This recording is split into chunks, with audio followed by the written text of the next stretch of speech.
Hello, everyone. On behalf of Net Zero Alliance India and the First View Group, I am Ella extending a warm welcome to each and every one of you to today's webinar on the evolving market of distributed solar and storage, trends and opportunities. It is my pleasure to be here as your host. We would like to extend our gratitude to our esteemed guest speakers and the attendees for their valuable presence in today's webinar. Your active participation has contributed to making this event truly remarkable. This webinar brings together leaders, policymakers, and industry experts to explore the latest advancements in distributed solar energy. This session will cover critical topics, including the government's push for the 6,000 megawatt of renewable with integrated storage, the PM Surya Ghar Scheme for rooftop solar adoption, and the role of microgrids in enhancing energy reliability. India's solar energy sector is undergoing a remarkable transformation, with electricity generation projected to reach 104.60 billion kilowatt hours in 2025 and a robust annual growth rate of 7.5 CAGR from 25 to 29. The country is making significant progress towards its remarkable energy targets. As part of its commitment to achieving 500 gigawatt of renewable energy by 2030, India is embracing distributed solar energy and advanced energy storage solutions to build sustainable and resilient urban communities. This webinar is not just an information gathering, it's a call for action. Through education and advocacy, we encourage attendees to participate in the journey towards a low carbon future actively. May I now request Shri Sudeep Jain, IAS, Additional Secretary, MNRE, to deliver the keynote address on how rooftop solar is empowering millions of Indian households. I would just like to make a small announcement here. I request the attendees to post their questions in the Q&A box and Mr. Jain will take up these questions after his speech. Thank you. Over to you, sir. Thank you, Ala. I'm delighted to be here for this session on distributed solar and storage. With the advent of rooftop solar, we are seeing exceptionally high encouraging results. And with Honorable Prime Minister's visionary scheme of PM Surya Ghar Bijli Yojana, we have already seen in last 1 year, the scheme completed 1 year yesterday. In last 1 year, we have seen the numbers scaling up to touch or surpass what was already achieved in 9 years before that. So what was roughly 8 lakh rooftop solar installations on residential houses over the previous 9 to 10 years, we have now in the last 1 year seen more than 9 lakh installations are happening. The overall reasons why rooftop solar or why distributed solar, because along with PM Surya Ghar Bijli Yojana, we also have a PM Kusum scheme also focusing on distributed solar, where the agriculture is being fully solarized. The advantages one by one now the states and discoms are clearly seeing, because if the distributed solar is promoted, the exorbitant costs on the grid, whether the transmission or the distribution network, that is saved significantly, and we are able to thereby see the huge advantages. With respect to rooftop solar, I'll also just point out that one 3 kilowatt system, if it is installed on a residential house, it is equivalent to planting 100 trees. That is the quantum of carbon emissions that are saved over a period of 25 years. And with the overall subsidy that is being provided in PM Surya Ghar program, the returns are within 3 to 5 years for most of the consumers. And with the subsidized 7% interest rate available for taking a loan from the public sector banks, if normally a 3 kilowatt system would cost 1.5 lakh rupees, The consumer is required to upfront only give 15,000 rupee investment, take balance through loan, and there is no better investment return than this, because after repaying loans, he would still save close to 15 lakh rupees over a period of 25 years. So these are the major reasons. We are blessed with 300 plus days of sun. The country is blessed with that, and to empower that every household not only becomes the generator of the power that is required, but also is able to sell power to the grid. A lot of states are now one by one taking policy initiatives. We are seeing regulatory changes on virtual net metering, and with storage also becoming affordable day by day. We'll slowly again see that storage will be added both at utility scale as well as distributed scale. Our overall projections are almost 60 gigawatt of solar storage we would need in the system by 2030. So I'll be glad to take any questions. We have today, as a country, we have a target of 500 gigawatt to be reached by 2030. We have roughly 300 gigawatt in solar that has to be reached. We are happy to inform we have surpassed 100 gigawatt last month, and overall 216 gigawatt we have surpassed in renewable energy capacity.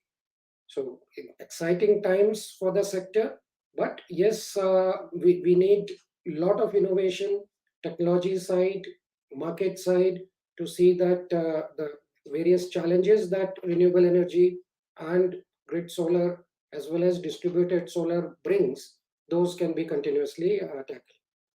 Thank you so much.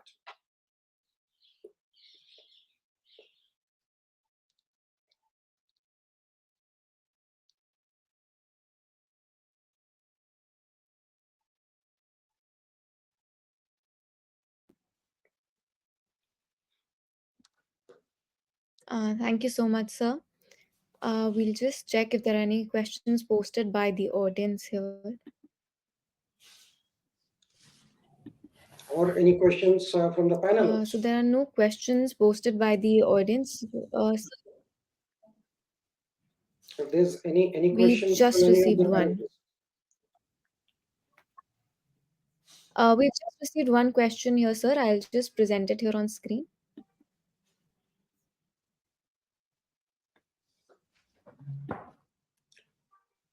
So for the larger audience, the question is how can we manage the scarcity of DCR modules? Now, DCR modules are primarily domestic content requirement that the solar panels that are used for rooftop solar as well as in PM Kusum should be manufactured in India with cells manufactured in India. They cannot use imported cells. I am happy to share that the capacity in manufacturing that we are seeing coming up, we already have 20 gigawatt plus of cell manufacturing capacity already commissioned in the country, and commitments of another 50 odd gigawatts to be completed in next 1 year. We don't foresee any difficulty in terms of availability of DCR panels for any of our schemes.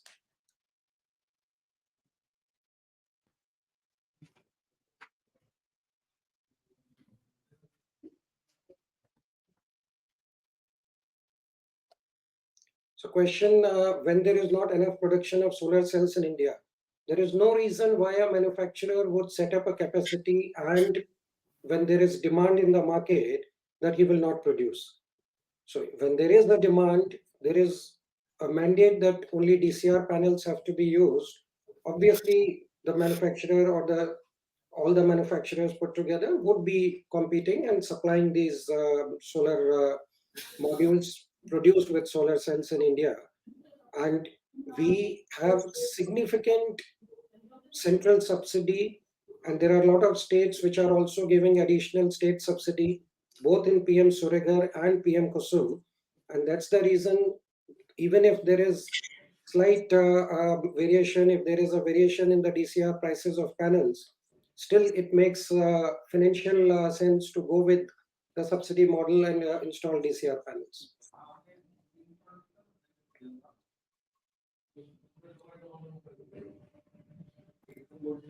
That's about it for the questions. Oh, sorry. So we've just received one more here.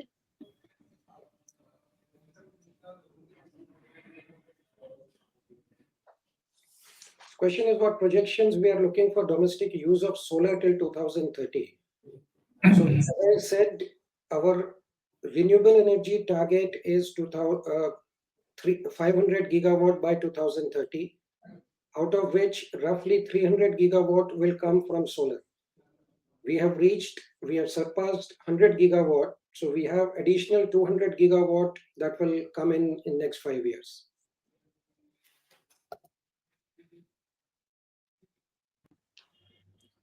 Thank you so much, sir. I believe that was the last of the questions posted here.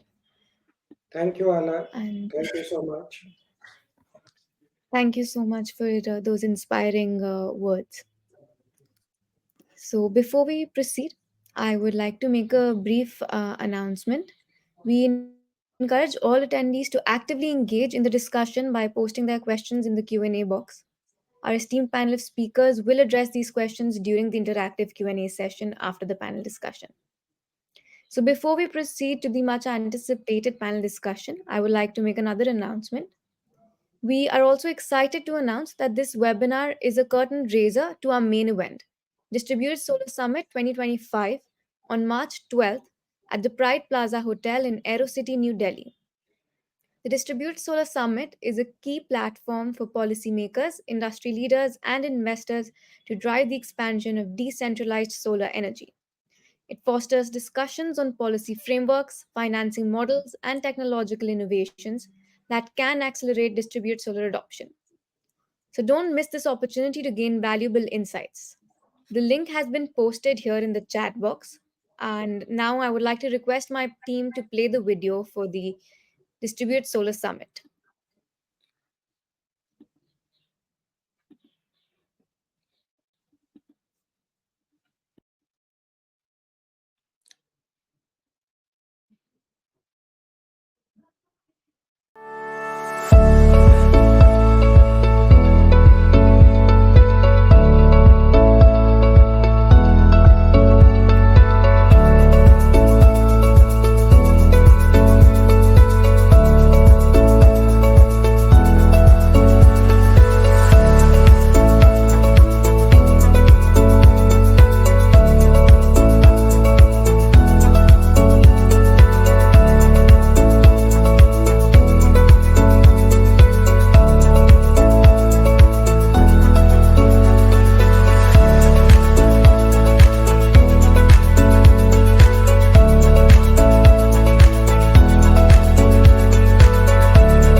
Thank you, team.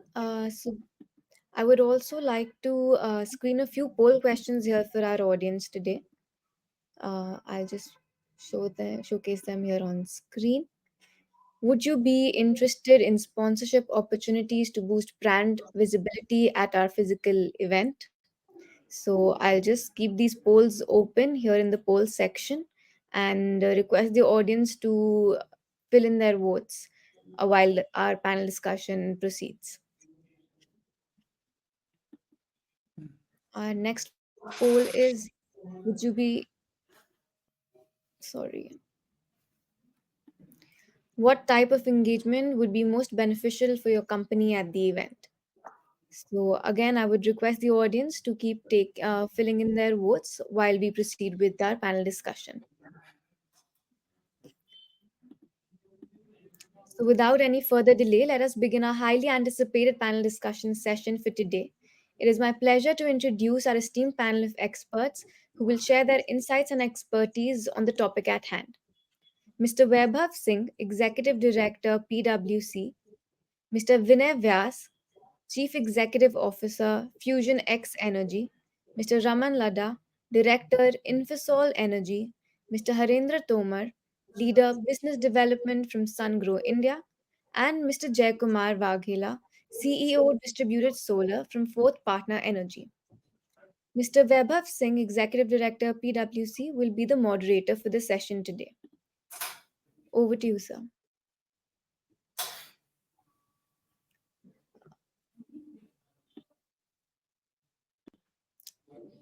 Sorry, Mr. Vaibhav is just facing some difficulties joining, I believe. Let me just confirm.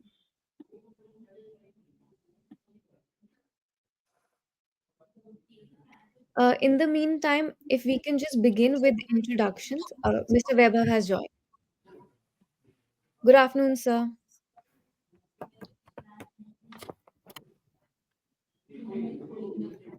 Hello, Madhvi, am I audible?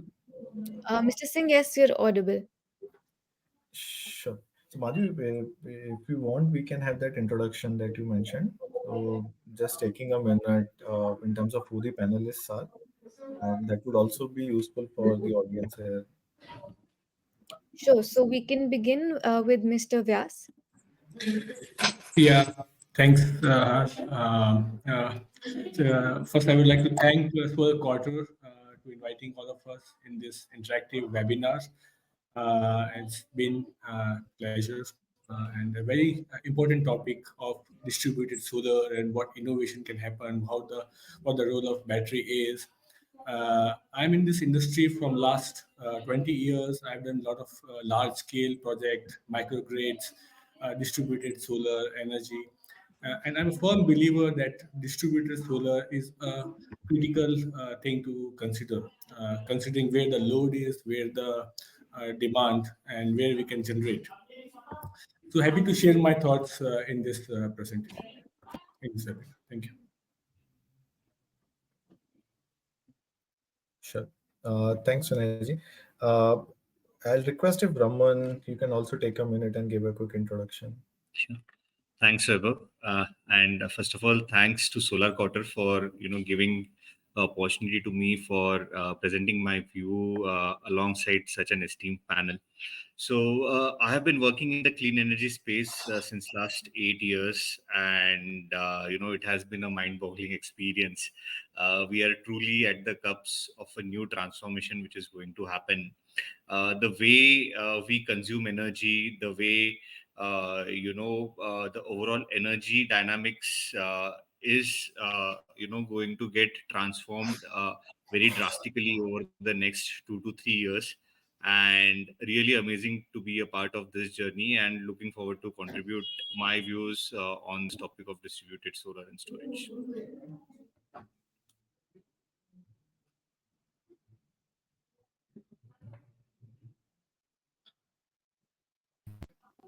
Thanks, Aman. So we also have Mr. J. Kumar, and I invite him to also give a quick round of introduction.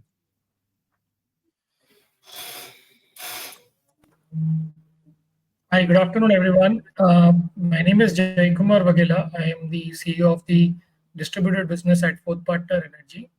I've been in the power sector for almost 20 years now, and for the last 8 years as part of this organization, looking after the renewable energy sector. And I would like to thank Solar Quarter for allowing Fourth Partner to share our perspective about distributed solar, its trends and opportunities. It's like one of the key areas which will see a kind of a disruption going forward.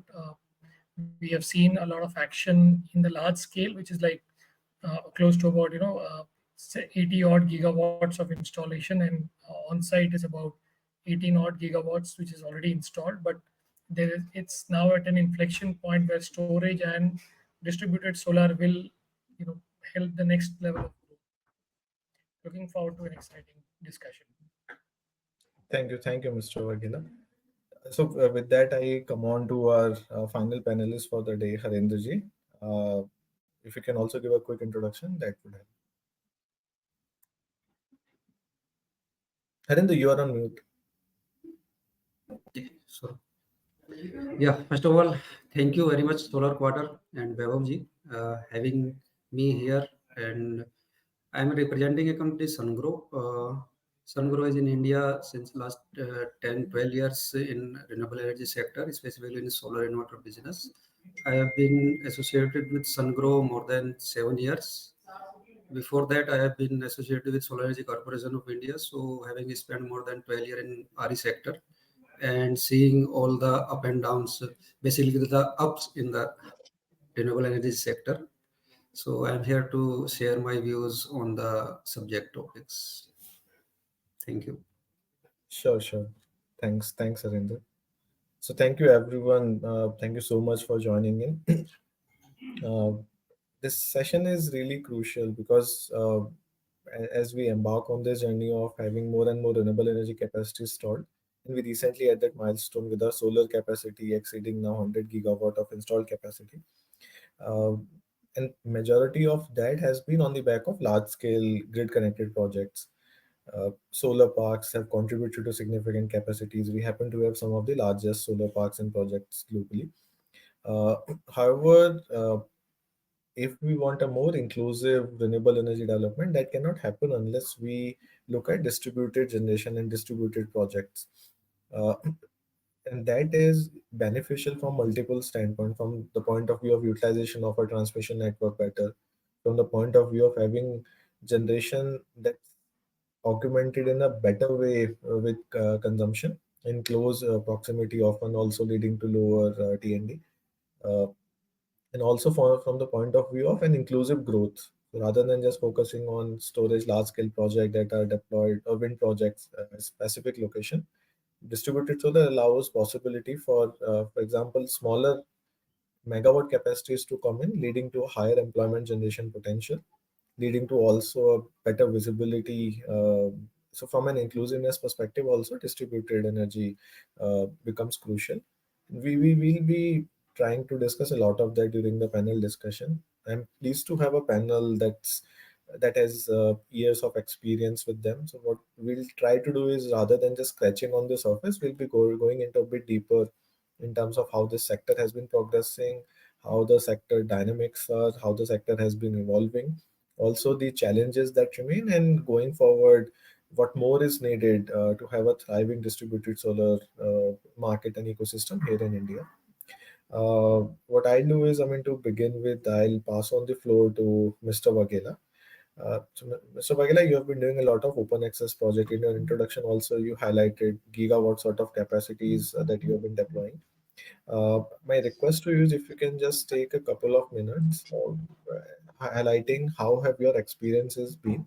How do you see this market evolving? So from a context setting standpoint, if you can just come in, that would be really useful for the audience. Sure. Thank you, Weber. So I would like to spend next couple of minutes to give my perspective about two key trends. The first trend is about energy transition, and the second trend is about the rapid urbanization which is happening in our country. Both these trends are deeply interconnected, and this will define how we are going to generate power, how we are going to consume power, and how we are going to store power at a very, I would say, at a very city level, so that our cities can become resilient. So the first trend which we are all seeing all in global context also is large scale adoption of renewable energy. The entire shift or the momentum is shifting away from fossil fuels to the low carbon sources of energy, and that same we are able to see in our country also. India speak like demand for energy is now expected to double in by 2030, and the 75% of this new demand which is going to come is going to be met by renewable energy resources. And as we just heard about Mr. Jain also mentioning that how India has already surpassed 100 gigawatts of solar installation. In fact, we are the fourth country globally only to reach this milestone. If we break this 100 gigawatt, you'll find that majority of the growth has happened in the large scale installation, which is about close to 80 odd gigawatts, whereas rooftop distributed market is roughly around 18-20 gigawatts of installed capacity. However, if you go a little deep down in this distributed segment, The residential segment is at the moment growing at a 45% CAGR. Okay, it is at the moment about close to 33% of the market, like 6 gigawatt kind of thing. But the growth rate is pretty high because of the scheme which government has come up, which is called up as PM Surya Ghar Scheme. Uh, Close to about 8.5 lakh households have already adopted solar at their residential complexes, housing societies, or individual homes, and close to about more than 50% of these people who have adopted rooftop solar at their residential are receiving now zero electricity bills. In addition to this, there are more policies, more encouraging policies like green energy open access. There is ISTS transmission charges waiver. These all policies together are enabling an environment of faster adoption of renewable energy and movement towards more and more adoption of renewable energy in our grid. So this is the first trend. Now we all know that renewable energy by nature itself, like whether it is solar or wind, is infirm in nature. We cannot control that at this particular point of day, point of hour, we will be able to generate X number of units. And hence it is very important for us to kind of bring in energy storage into picture, because otherwise it will lead to a lot of grid instability. The second trend, which we are seeing now, is a rapid urbanization in our country, and therefore the need to balance energy at a city level so that we become resilient and we kind of continue the growth which our country needs to reach becoming a developed country by 2047. So if you look at the urban landscape of India, nearly about 500 million people reside in the cities. Okay, this is expected to go to about 600 million in next 7 to 8 years itself. So we can assume like a 20% growth in these cities. And uh, obviously, most of us who are into large cities like Mumbai, Delhi, Bangalore, we are all seeing the kind of traffic jams or the fight for resources which is currently happening. And there are about 7 such cities in our country which is like populated more than 10 million, and these cities are only going to get bigger and bigger. In fact, there will be more than 60 cities which will have more than 1 million populations by 2030. Therefore, the demand or the need for 24 by 7 reliable power will keep on increasing. Now the question to be answered here is, what is the best way to meet this electricity demand? Do you want to keep building large scale projects, whether it is renewable, non-renewable, at a central location, and then put so much amount of money to build the transmission distribution grid to get the power to the load centers where the demand is? Or there is an alternate method which is a mix of both, decentralized as well as large scale, coming in an optimum mix. So the second trend is mainly about larger adoption of decentralized solar generation integrated with energy storage. Okay, at the moment storage is at the inflection point where uh, as we speak today, it's only 200 megawatt hour storage which has been currently deployed in our country, but there is like 30 gigawatt hours of energy storage tenders which are in process. In next 2 3 years these projects will come online. This is the reason why such adoption is happening, because of the reduction in the cost of energy storage. Today, the cost is somewhere around $135 per unit kWh, okay, which is expected to go down by 2030 to $65 dollars per kWh. Now, with this kind of more than 50% reduction in the cost expected in next 5 years, we feel adoption of storage is only a matter of time. And when you combine with solar being generated decentrally, that will be the optimum mix which this country requires to meet its electricity demand. With this thoughts, I would like to close my topic here and request the other panelists to chip in. Sure. Thank you, Mr. Vagela. You have given a very good overview while also highlighting what this sector entails and what this sector poses as a challenge and sort of advancements coming in, which leads to an additional line of sort of questioning for me. So there are multiple threads that emerge from your address, and we'll be picking on several of these threads. So the first thread happens to be storage. How falling solar prices, and we know the prices have fallen steeply than what has been the case for solar for storage. So, and that enables a lot of cases that were not making sense previously. It starts to make a lot more sense now. So, continuing on that, I'll invite Harendra to come in now. And Harendra, if you can throw some light on what you feel have been the likely contributor for falling prices, and going forward, what do you see in terms of a trend emerging? If you can throw some light on what sort of advancements are likely to follow, or I mean, in terms of pricing, what's likely to happen. So that would be really useful for the audience here. Please, Harendra. Yeah, sure. Thank you. Yeah, see, if we talk about specifically for battery energy storage and specifically for lithium ion battery technology, that has been means quite mature now. And in operation, we can say in last 1 decade in some part of the globe.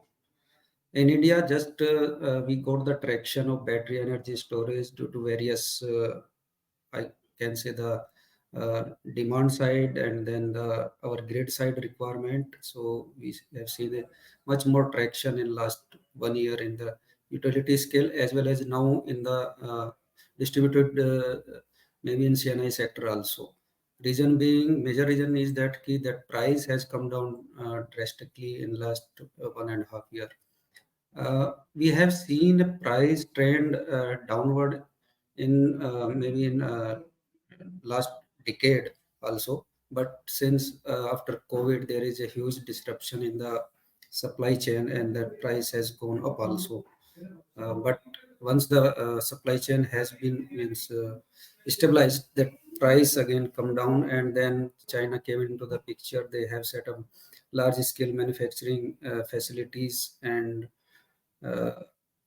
just dominating in the supply side for globally in the BSS segment also. So once that scale of economies has come and then some demand also increased, and then supply chain has been stabilized, so that price has come down. We have seen a drop of almost 60% price down in last 1.5 year in the lithium and lithium and battery packs also. And India, that we are seeing quite means build up in demand side for the battery energy storage, specifically more right now more focus on the utility scale.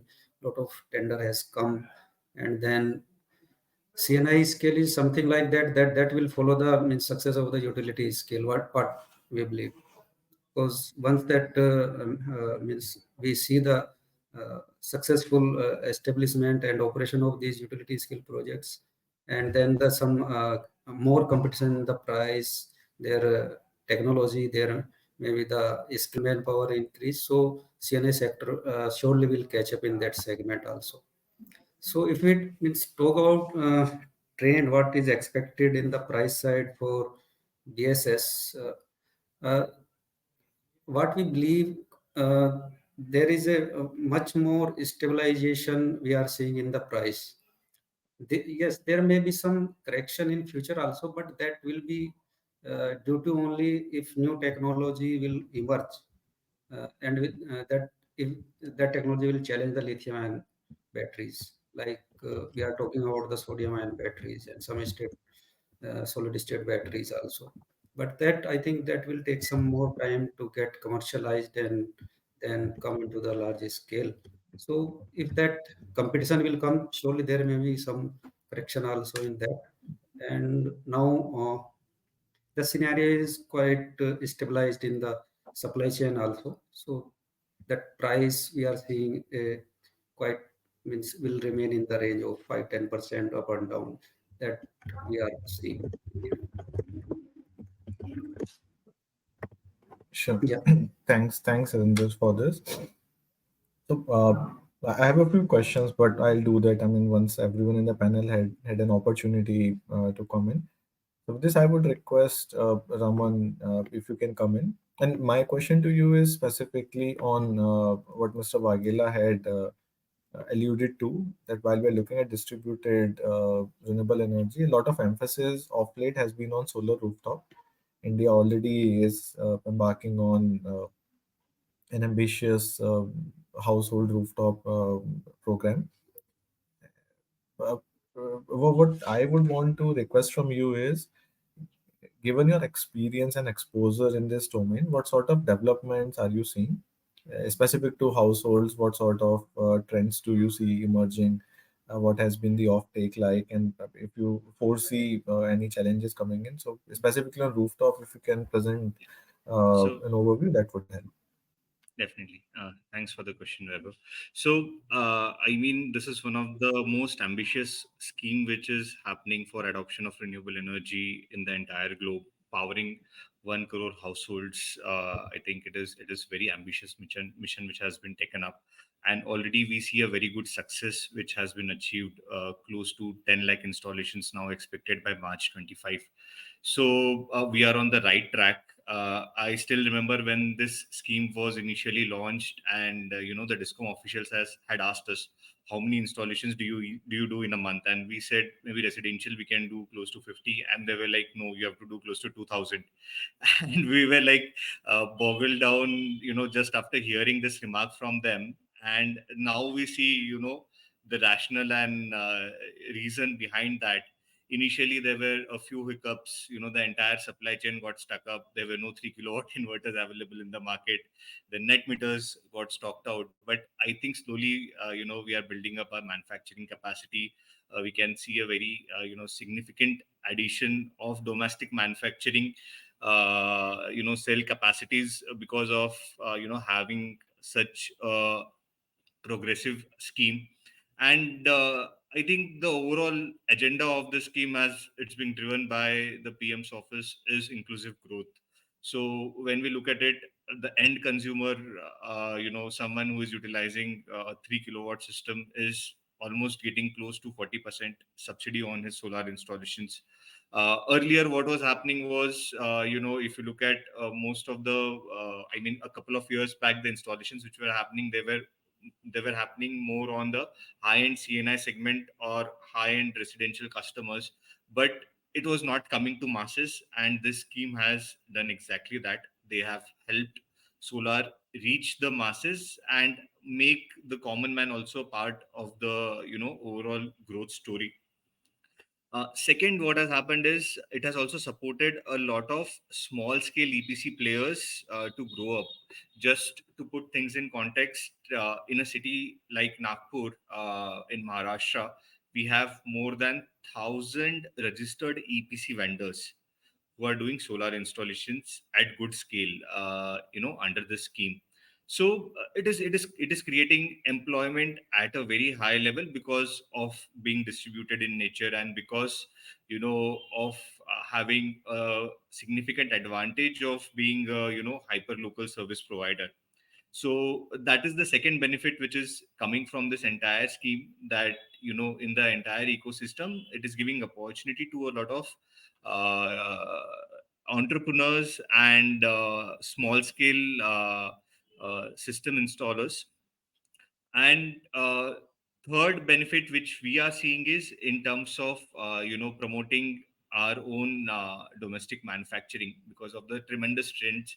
Earlier, you see there were very few domestic manufacturers either on the module side or on the inverter side, but now things have changed very rapidly. We have more than 84 empaneled ALMM compliant module manufacturers, and the list is growing day in, day out. I mean, cell capacity, which was not more than 5 gigawatt a year back, is expected to be 50 gigawatts by the end of next financial year. So that's the kind of growth it is bringing in the entire ecosystem as well. And I think a lot of effort has also been taken by the government to promote this scheme. If you look at the kind of digitization which has happened on the portal, now 2.0 version of the portal is being launched, and in that portal, on a single interface, you're going to have the discoms, you're going to have the implementation agencies, you're going to have the vendors, you're going to have the financial institutions. So I think the kind of developments which are happening on the digitization front, and which are making the adoption of this particular scheme more feasible, is happening at a very huge scale and at a quicker pace. So we are definitely, because of this kind of efforts, we are definitely on the right track to achieve the target which has been placed by the PM, and we are most likely to reach this target, and we'll get over the deadline as well.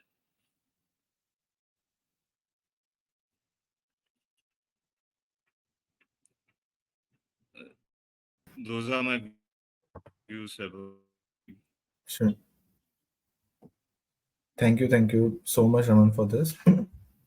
Uh, so I'm going to come back to you, Mr. Waghela. And my specific request now is, while we have now, till this point of time, understood how the sector has been shaping up, there have been a lot of developments happening. You also highlighted specifically interstate transmission charge waiver that's being phased off. Now, what that does is, if larger capacities were coming up in states like Gujarat, Rajasthan, and if states were purchasing that, with exemption now being phased out gradually, the proposition of setting up projects within the state starts to become attractive. So, from your experiences, what do you feel? I mean, when would be an inflection point when deployment of smaller projects within other states where deployment has not yet happened on a larger scale? So, when do you feel those developments accelerating further? Sure, Vibha.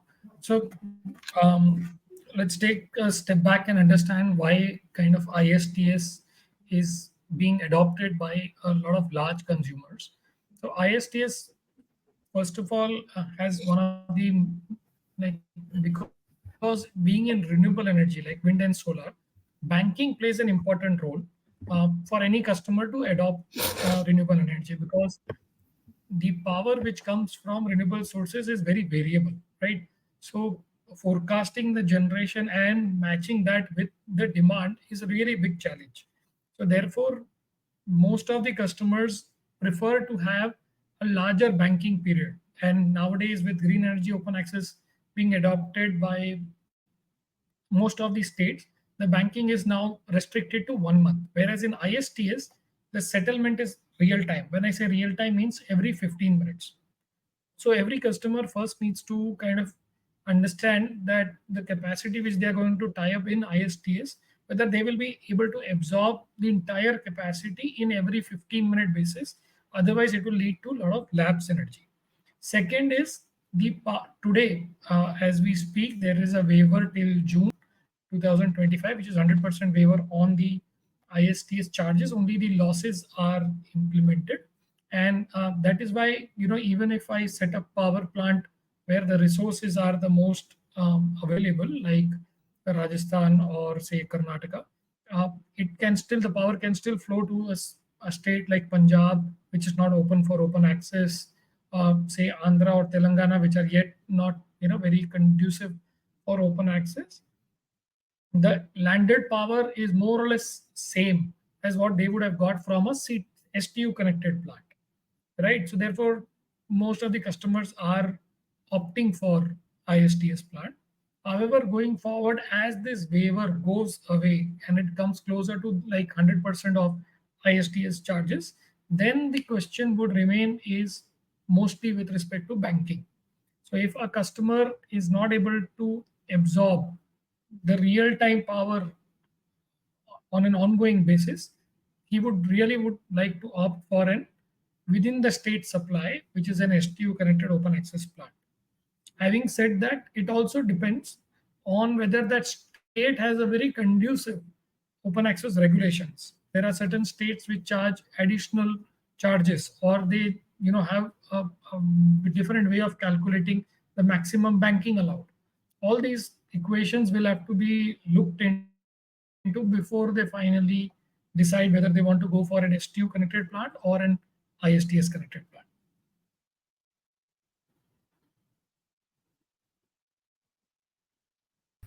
Back to you, Vaibhav.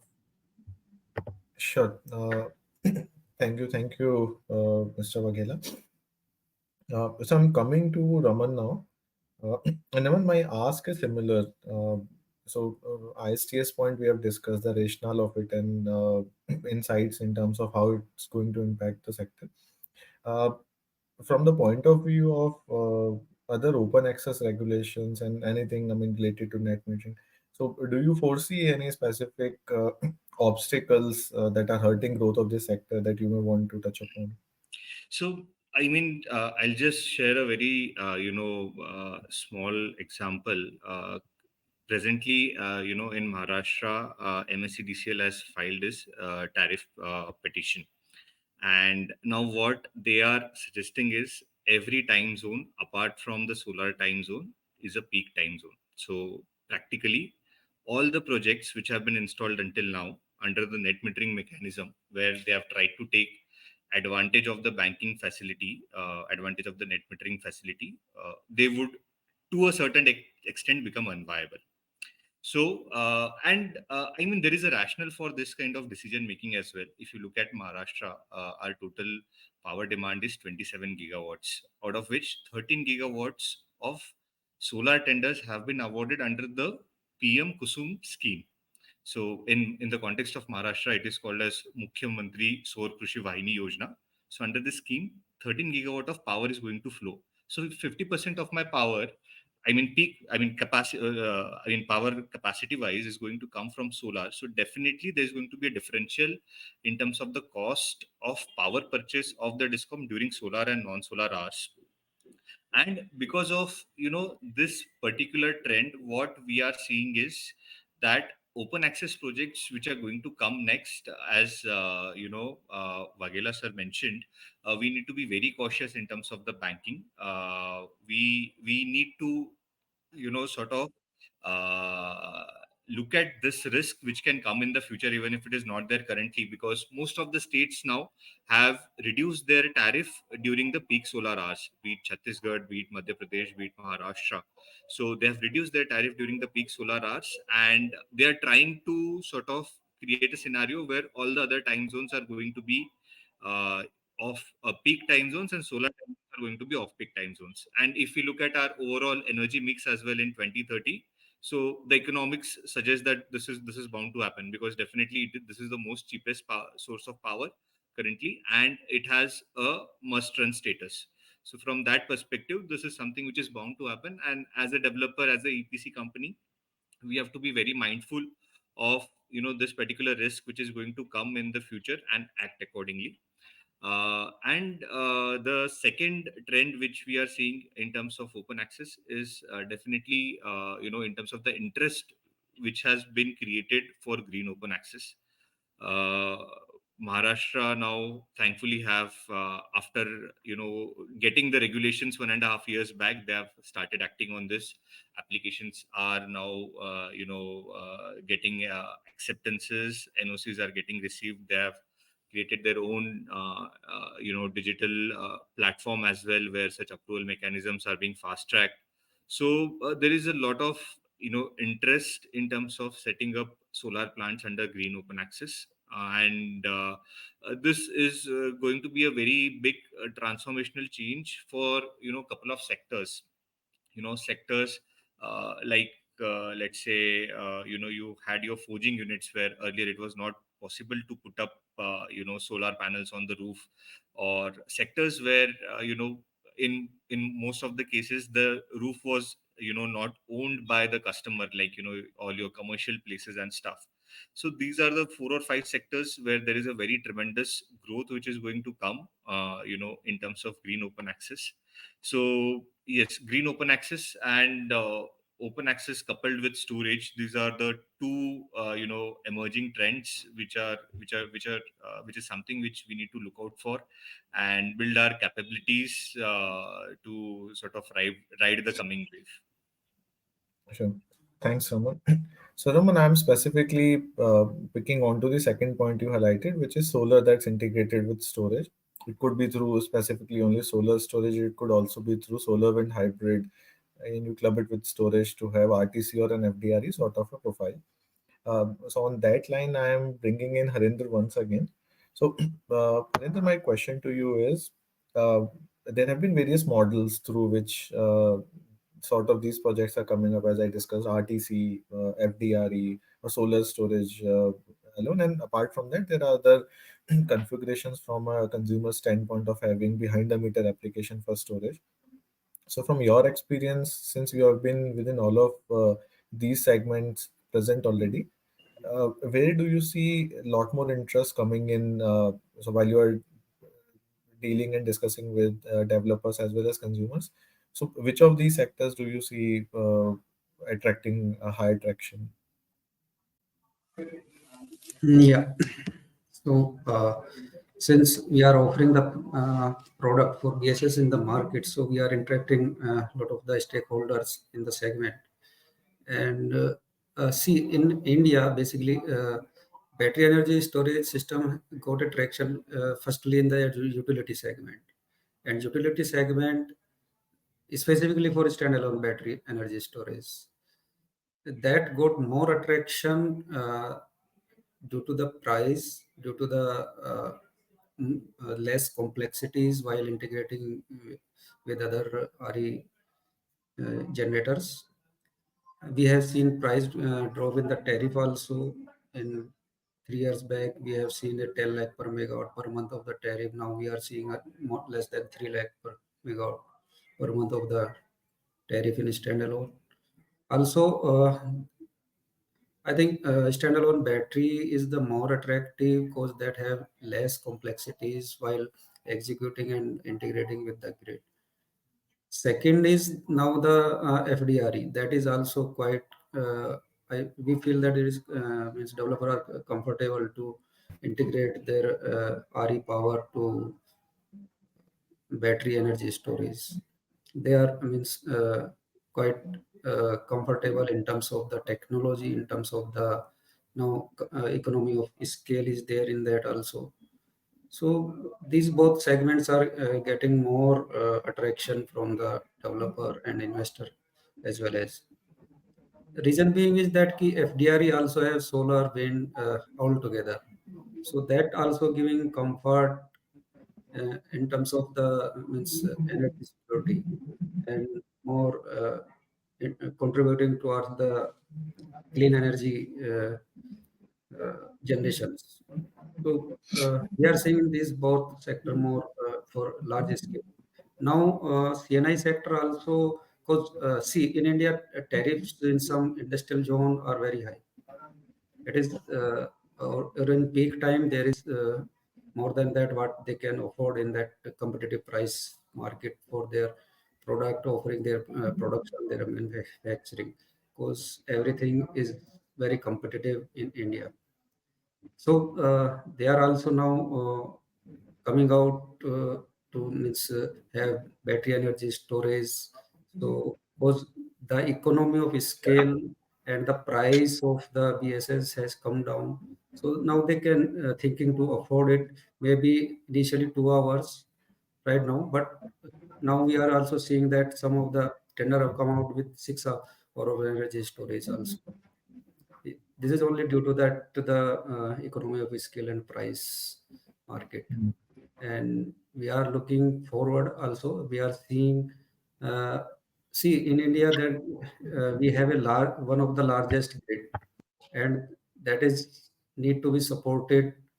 This intermittent nature of the RE power uh, uh, challenging a threat or to the grid stability. So BSS going to be in that segment, going to be support that and eliminate this threat. So that is standalone FDRE, and now third one is the CNI sector. that is going to be quite attractive for BSS market. Sure, sure. Thanks, Arendaji, for that overview. Mr. Begala, now I'm coming back to you. You've traditionally you've deployed a lot of open access project, and many of those would have been on plain solar or plain wind projects. Now, how the sector has evolved from our point of view, also now sort of transaction we work on have been similar to what we discussed, FDRE, RTC, and others. So I have a similar question to you. I mean, what usually are the consumer preferences now? And in order to be able to cater to that, are you only looking at interventions from the generation side of it through these models, or I mean, from the consumer standpoint, also from consumer side, like behind the meter and the application, are you also doing something which could be worthwhile discussing here? Sure, Vaibhav. So I think the interventions are happening on both the fronts. So I will help you understand that in fact from last 2 to 3 years we have already implemented storage behind the meter.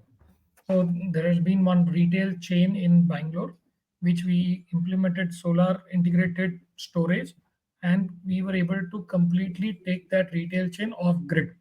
Okay, and because the customer wanted to opt only for OPEX, and OPEX was not allowed at that time in Karnataka, so we were able to offer them this solution in OPEX without being on grid at that time. We also moved one of our, the next project which I would like to say is moving a customer to completely 100% RE. Okay, so based on it's a large warehouse, and the warehouse had a lot of space on the shed, and accordingly we matched the load requirement and added storage so that they are now 97% on RE. So except for the times like monsoon time, or when the sun is not shining bright enough that same amount of energy is available in solar or storage, we are able to take it from the grid under net metering. So there have been multiple such cases which we have implemented behind the meter. We are now also moving on to add storage at the generation side in the open access. Now, as we heard Mr. Raman also mentioning about the incentives being given for consumers to shift their demand to solar hours. Most of the times, there are loads in industry which you cannot move. If it's a manufacturing setup which already runs at a 3 shift, that company will find it difficult to shift all its load from the night to daytime because it requires an expansion of the lines, etc. So having said that, we don't think in very short time such demand shift will happen. So therefore, we are also exploring the idea of adding storage at the generation side, and you know uh, allowing the energy to generate and be utilized by the consumers, which is the requirement at a real time basis. And if there is any extra energy being generated, store it, and then allow it to be released during the peak hours, where the customer will get a little bit more additional saving, because in the peak hours, the tariff is higher than the base tariff. So on both this front, we have been working, and we have some use cases around each of these segments. Sure. Thank you. Thanks, Mr. Vagela. With this, I'm bringing back Raman into the conversation once again. So, Raman, till now we have discussed how the sector has been progressing, sort of projects that have been coming up, consumer preferences, how developers have been structuring propositions and projects to cater to that. The question I have for you is, since you have been doing work right from concept to commissioning, so from a technology landscape perspective, what sort of innovation is it that's coming up? It could be innovation or advancements on the technology side, for example, in terms of module technology or others. It can also be in terms of energy management or asset management. So, what's new that's happening in this sector? If you can discuss that, please. Sure. So I think um, firstly, what's going to happen is, instead of depending on one source of renewable energy, definitely there is going to be a combination of technologies which will have to adopt going forward. Because let's say a standalone solar can only give you let's say if you're running round the clock, maybe 25, 30, 35% of your power requirements. And even if, let's say, you are running your factory for 2 shifts, maybe 50 to 60% of your power requirement. So the next sort of unlocking of RE potential is going to be from a combination of different technologies, be it wind, be it storage, be it, green hydrogen. So a combination of this, depending on the use case, depending on the maturity, is going to come. So that's one. Second thing is, in terms of, we have to now put more conscious effort in terms of load balancing. So definitely, until now, we have been given a free hand in terms of banking and net metering regulations. And going forward, there has to be, both on the generation front as well as on the consumer front, conscious effort has to be made to ensure that we are able to balance our load in terms of the generation and consumption. So as you see already, a lot of price differentials are going to come into play in terms of, day and nighttime power and peak time power deltas. These deltas are as high as 3 to 4 rupees per unit. Almost, it's close to 50% of the cost of power, the delta which we are going to see. So that is another thing which we need to gear up for. I mean, if you look at particularly on the consumption side, we are still not very mature. I mean, wearing the HT case, let's say if we look at our industrial segment, you have LT, you have HT, and then you have maybe your EHV consumers. So most of the LT consumers still won't be having a methodological mechanism of measuring their electricity consumption, measuring their peak powers, measuring their power factors, grid harmonics. So these things now, with more adoption of renewable energy, these things needs to be looked at very minutely. And these consumers have to take, I mean, we cannot only rely on generation side effort, we have to also take efforts on the consumption side as well. So that's another trend which is going to come. Then in terms of, let's say, if we look at product level development, so definitely, I mean, any technology you talk about, let's say at a module level, it is getting now obsolete in 1 or 1.5 years timeline. I remember when we started solar, people used to say that, let's have a higher capacity of inverter, and in future we will increase our module capacity. And we used to tell them that the future is not going to come, because module is going to become obsolete in 2 years time frame. And we are seeing that kind of trend happening very quickly. I mean, in close to 1.5 year time frame now, we are seeing that we are advancing to newer technologies. Most of the OEMs have now shifted to TopCon, and I mean, there are again talks of shifting to more advanced technologies which are coming up. Similarly, on the inverter front, we see that, I mean, from string inverters to, there is a lot of now focus on micro inverters, optimizers, which is, come into play to sort of gain those additional generation benefits and stuff. So this is on the product side. And of late, a lot of developments and improvements are happening on asset management as well. Until now, I mean, the industry was, I would say, not very mature in terms of asset management. But now the focus is coming to asset management, because now we are seeing that the big chunk of projects which were installed in 2018, 2019, when this actually uptick started, those projects are requiring good amount of maintenance. And that is where now the focus is also shifting on asset management. How do you bring digitization? How can you bring digital twins per se? Because until now, we don't even have a technology which creates a digital blueprint of our solar plants. If you particularly talk about the rooftop segment, so there is absolutely no digitization which has been done on this front. And this is another area which is picking up. There are a lot of exciting startups which are now working to solve this problem. So these are the three trends which I see from a technology point of view, which would help us leapfrog in terms of that option.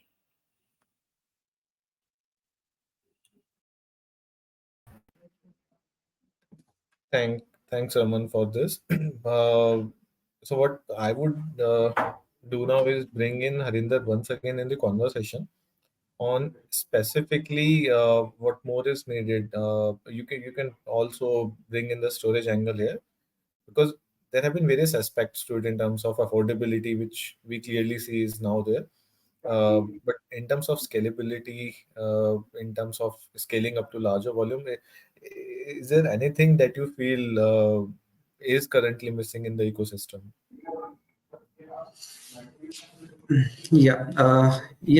Certainly there are few things which are means because in India specifically we have not seen much deployment of the BSF till now. Only just some project going to be executed in this year, and one major or two project has been commissioned since now.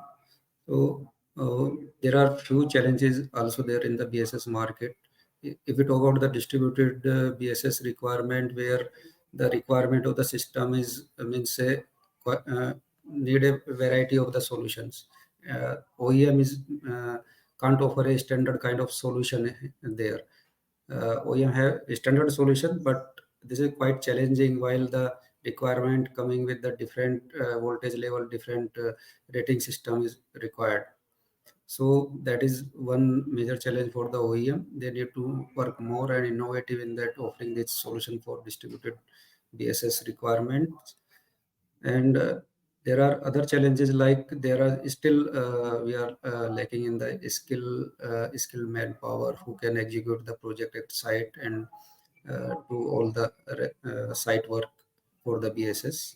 So that is one major area of concern till now, since experienced people are less till now.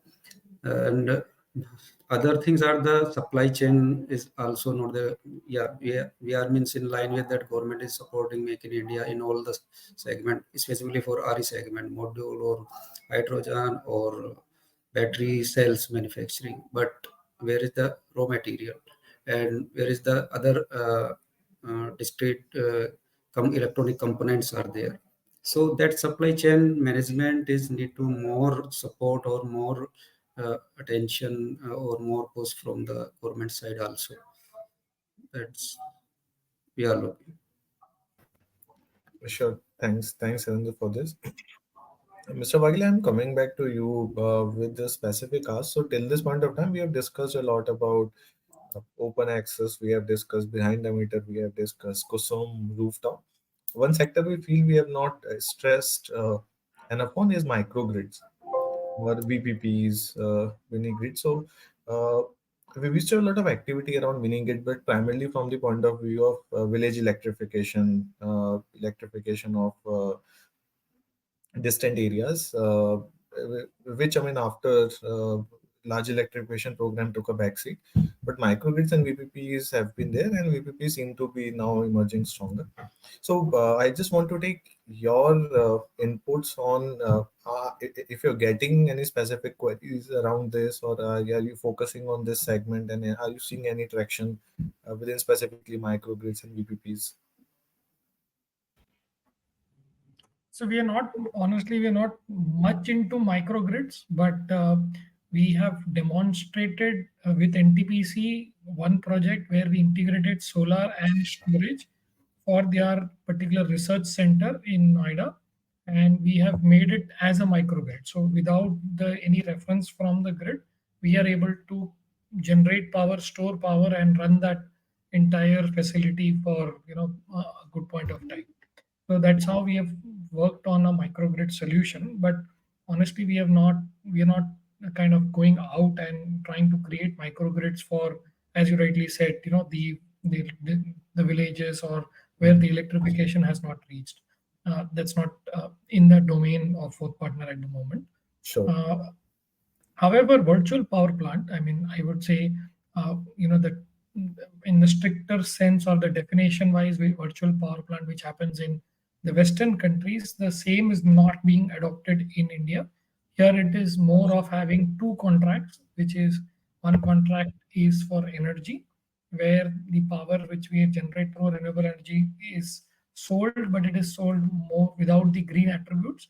So it is sold equivalent to a brown power to a customer who's only interested in, say, lower cost of power, whereas the green attributes being retained by a developer, and then we sell it to a consumer who's needing those green attributes in this country because they cannot have their own generation, or they are not able to come kind of source enough renewable energy to offset their 100% of their the non-green power. So we are working on virtual power plant. We have multiple contracts with our customers who are buying only the green attributes from us and not the energy. Sure, Mr. Vagila. So thank you so much for throwing light specifically on the business model part, and I'm sure that's also contributing to uh, specifically a portfolio when consumers are asking for 100% sort of renewable consumption. Because doing so without these business models is often impractical or not cost effective. So absolutely aligned on that.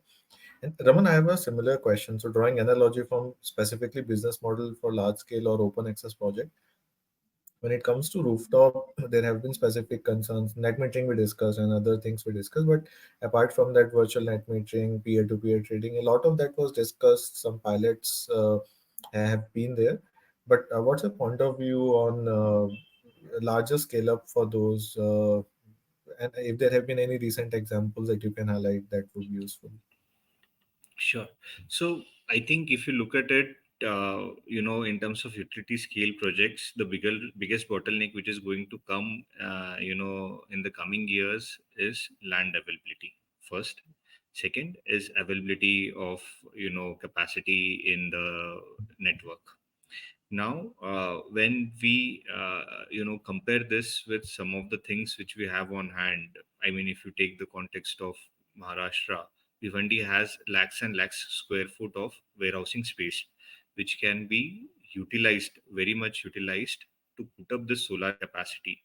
So land, after a point, it becomes a very, I would say, critical issue, because there's a lot of local level influence which come into picture, and it's not that straightforward.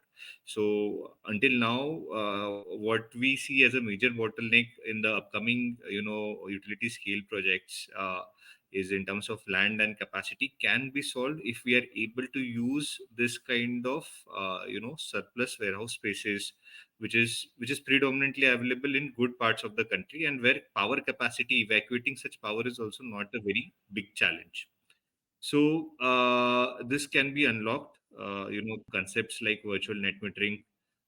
But right now, what has happened is, in terms of policy, there is some development, but it is not being implemented in the right spirit. So eventually, it takes some time. Once policy comes, then the regulations comes, then the practice guidelines come, and then in spirit implementation happens. So I mean, over the next 6 months to a year time frame, we expect a lot of projects being developed under virtual net metering now, and the regulations as well around this are right now not very open. I mean, we need to sort of be more open about this regulations, because most of the states mandate same legal entity to have virtual net metering, which is practically not a feasible solution. And there are a few other regulatory constraints as well, but I think it's a good starting point. I mean, we did not have such kind of regulation until now. It's at least good to have a regulation in place, and eventually I think this kind of bottlenecks would be resolved. So I mean, that's my view on virtual net metering. Uh, thanks, Raman. So I see we are nearing end of our panel discussion, the time we had foreseen. I think it's only opportune we started with Mr. Vagila from a context setting standpoint. So to conclude also, I'll be coming over to you. So Mr. Vagila, my request is if you have a sort of a wish list, uh, in terms of what more has to happen on part of any stakeholder. Those can be policymakers, those can be OEMs, those can be consumers also. So what more has to happen for the larger capacity enablement for distributed renewable energy? So with this, if we can conclude, I think that would fit the purpose.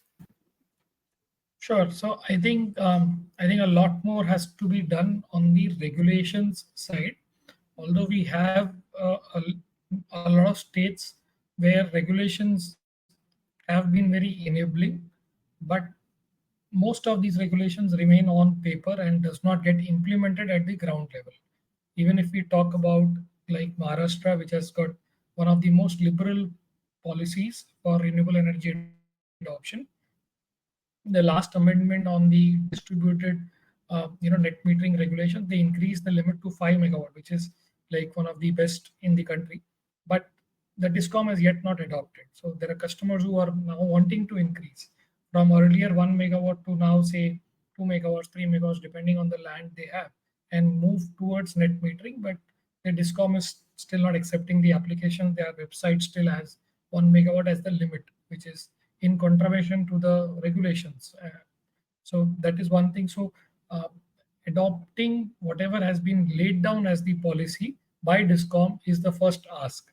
Second is having more uniform regulations across states. It, like for a company like us, which is in 25 states, I think it is a humongous challenge for us to know what is the demand, like restriction for net metering in each in each state, what are the various approvals, what are the various charges. So somewhere I think there has to be a uniformity that, irrespective of whichever state you go, these are the minimum kind of, the regulations we should be having, a benchmark kind of thing. And so this is on the regulatory framework. On the technology framework, I think I wish to have this flexible modules coming in much quicker. We have been reading about this flexible modules in our, that's in the research for quite a long time, but commercial adoption has not happened.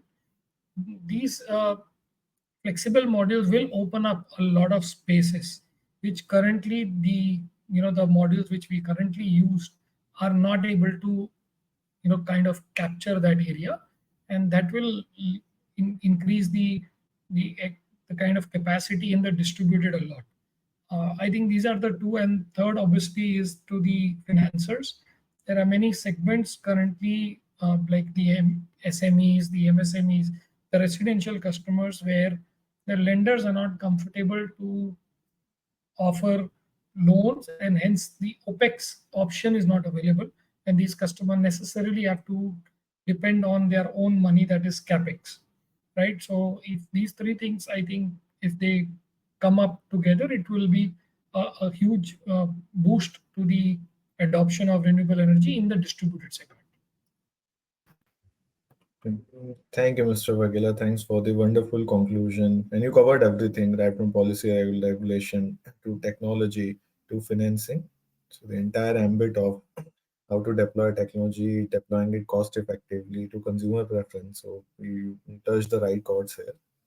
So thank you so much for all the fellow panelists, for all the insights that you have shared, for the wish list that you have indicated. And I'm hopeful the participants here do get to benefit. Uh, and if anyone has any specific questions, or if they would want to connect with anyone, for that I'll pass on the floor to Madhvi or to Arla to take this forward. Thank you so much, sir. Big thanks to our esteemed speakers for this wonderful session. We will now be screening those questions that have been posted by our audience.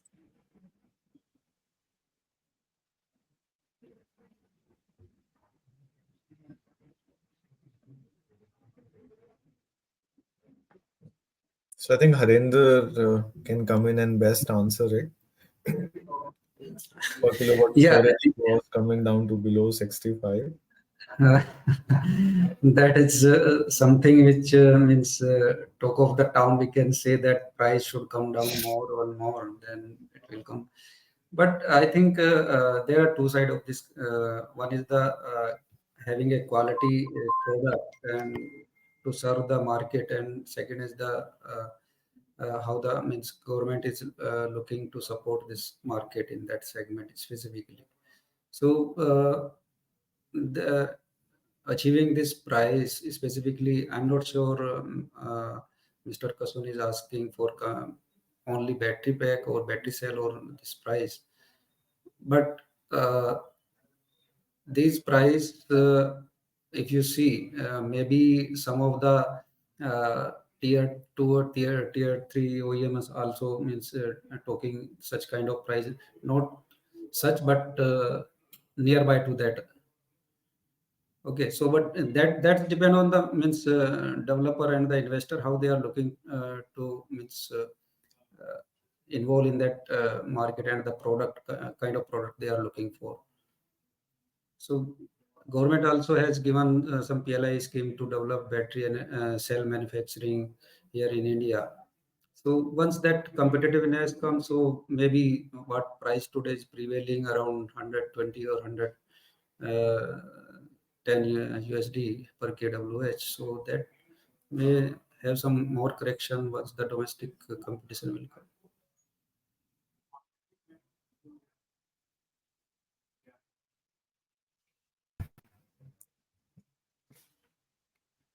Yeah, so this one is more of a statistic module and solar cell manufacturing. Uh, so, Amin, I invite any of the panelists if they I would think want that to answer. that list is available on Avanary website also. What is the module manufacturing capacity and cell manufacturing capacity under ALLM? So that can be referred for this.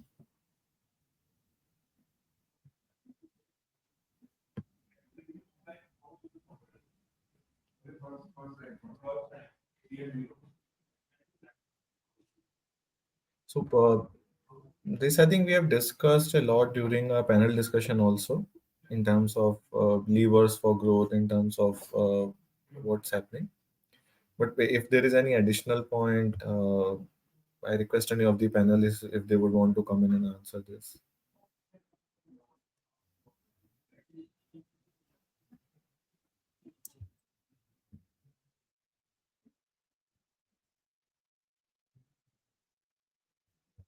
So, Raman, would you like to take a jab at this? I mean, we have flipped the question. Are we on efficiency of solar? Yeah, we've moved on. Yeah, so yes, you can take this up one as well.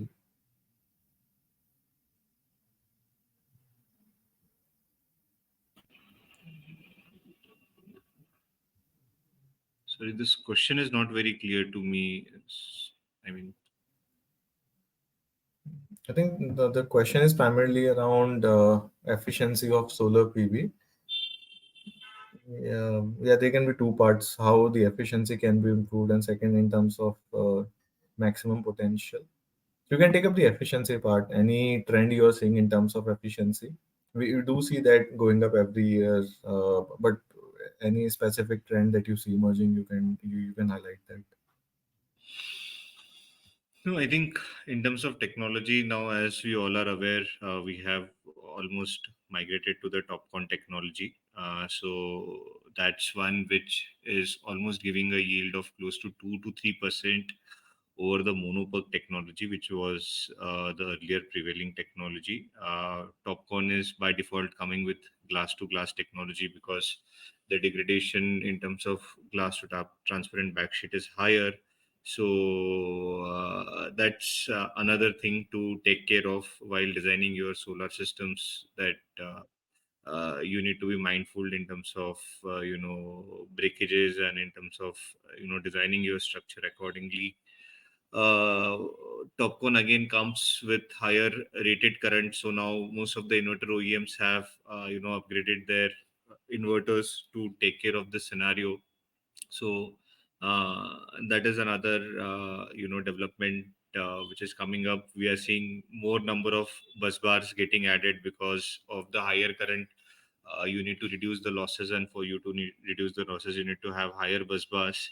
What we are also seeing as a trend is the size of the wafer is going down drastically to reduce the cost.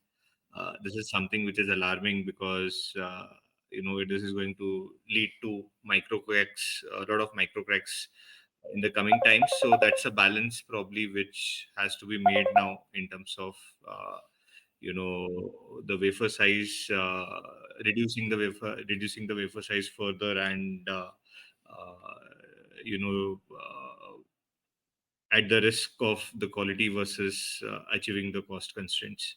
So these are some of the few trends which we are looking at as far as the solar modules are considered.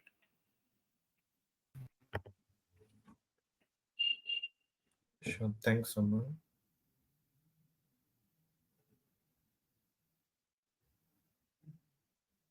Yeah, I think Raman also answered this partly in terms of how material reduction has been leading to price reduction in terms of overall module cost.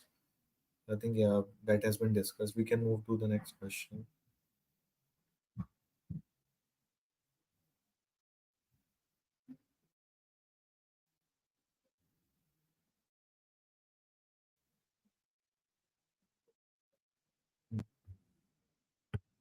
So I think BPP point also we had discussed during this call. Mr. Waghela had touched upon that. Uh, Raman, if you have anything additionally to add on that, or Mr. Waghela, if you want to come in and highlight anything more than what you discussed during the panel, I think you can come in. I think this question is more about maybe some aggregator who works with the utility and manages the entire grid. I think, see, Karnataka had this kind of scheme where, any development of behind the meter solar plant will be done via discom. I mean, it would have a limited success, right? I mean, obviously there are like options for distribution company, a distribution licensee to get into a solar business and also manage that asset, and instead of allowing the customer to go to a developer or another third party, they can actually hold the customer back. But traditionally, in my understanding, since discom is a monopoly, the customer always has an angst against the monopoly because they don't have choices. Whenever a customer doesn't have choices, even if you are the best out there will be always an internal dissatisfaction at the customer level, and they would want to look at more options available. So this all depends on regulations. In Australia is a very deregulated market versus an Indian market. So a long time, I would say. It's not even in the discussions. Sure, Mr. Waghela.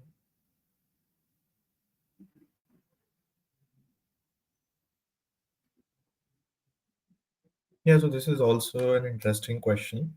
Specifically, role BSS can play from a deviation settlement mechanism perspective. Before any panelists come in, we did some assessment. For example, if you deploy storage from the point of view of only helping avoid DSM penalties, uh, but our analysis indicated that it's still premature. The use case for storage, specifically for DSM penalty avoidance, was not making sense. But I invite any of the fellow panelists to come in and correct me if I am wrong or substantiate. So Vaibhav, you're right. I mean, but as we move forward, a couple of things may happen. One is obviously the DSM regulatory scheme will also become tighter and tighter. The kind of variance which is allowed today and the amount of penalty which is there, which can also increase.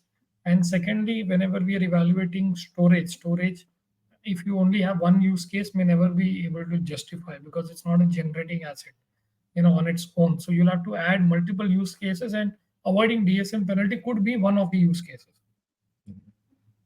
And to add to that, it makes even more sense when it's done at the distribution end.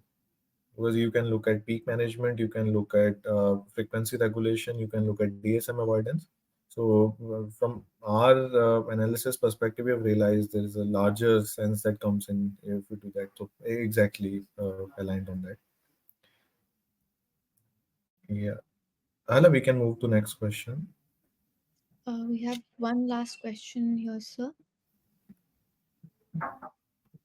Any labs for testing of BESS in India? So, Harinder, would you want to comment for this?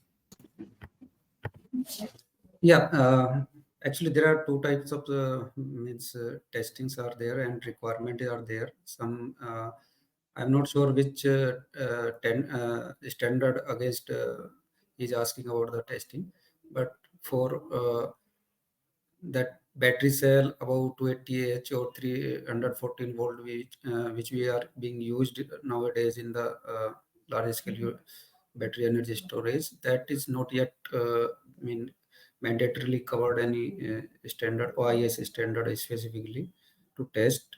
However, there are testing facilities. Some labs are there who are testing uh, that secondary use battery cells, lead acid batteries, and